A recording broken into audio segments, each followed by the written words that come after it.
Have you talked to your cable company lately? And if so, how did that go? How's it been at your bank, daycare, hotel, restaurant? Have you felt pressured to make a purchase at a retail location? Or conversely, have you felt neglected and received slow or poor service? Has your account been overcharged? Have you contacted a company to address something on your account and had the wrong account pulled up? It's rare for these types of things to happen on purpose. Most of the time, poor service just comes from mistakes, and we all make mistakes. No one bats it out of the park every day, all the time. But sometimes poor service comes because people have not been properly trained or been given full training. And companies bear the bottom line for this. So they care about what service is being offered to you.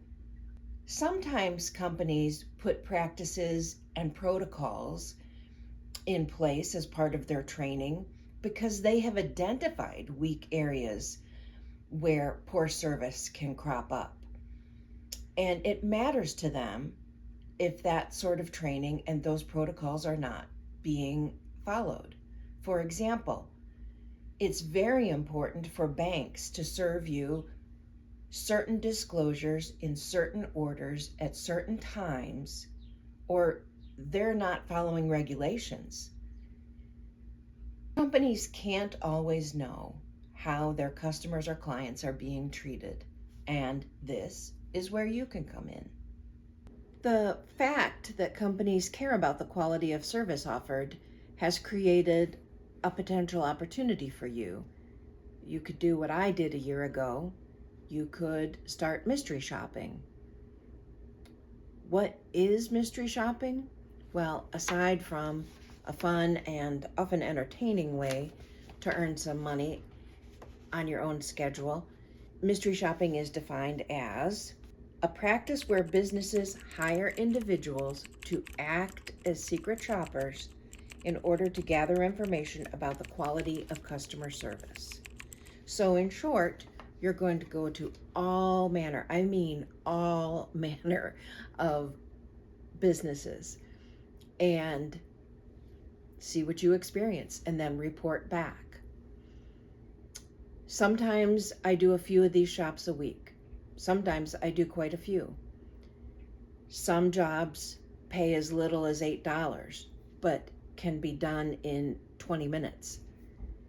I did one shop that lasted a period of 6 weeks. I had to keep continually checking in on a certain task.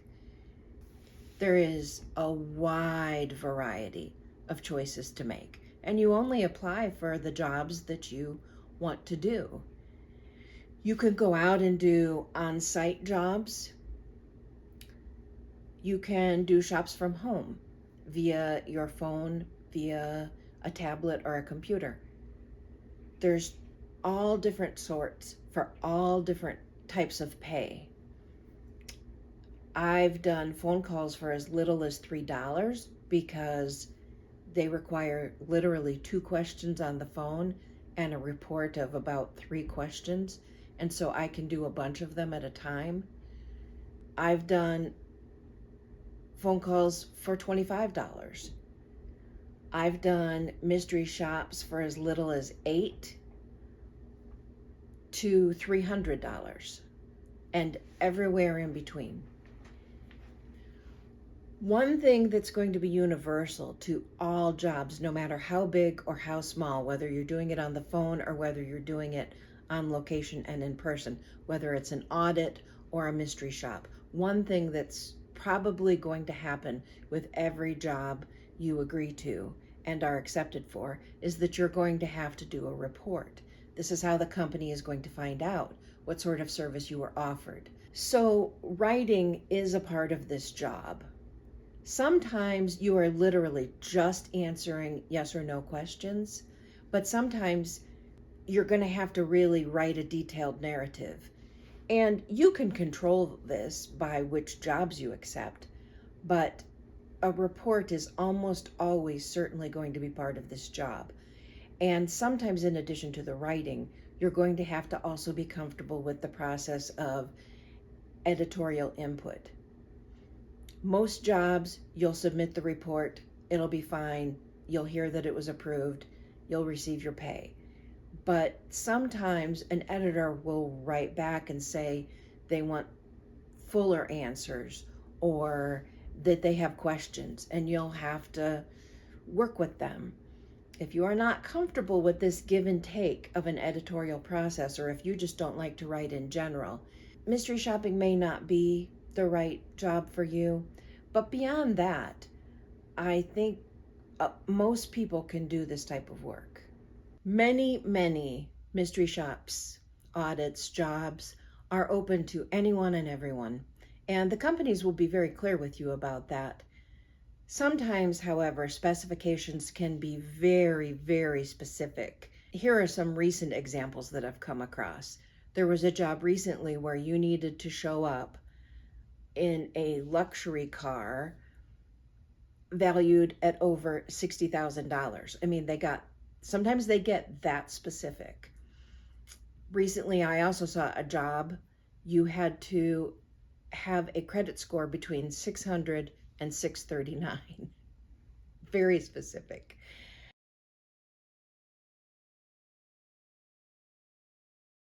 Some jobs will say you need to be between 18 and 25. Some will say you need to be over 40. Some will say 55 plus. There's just a wide variety.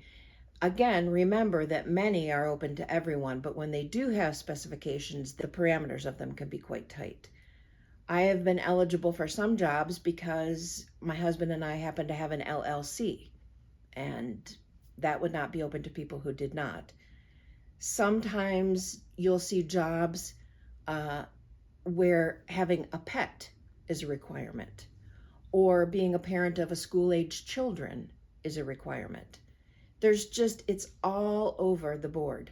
And I tell you this to tell you there are jobs for everyone of every income bracket and every age.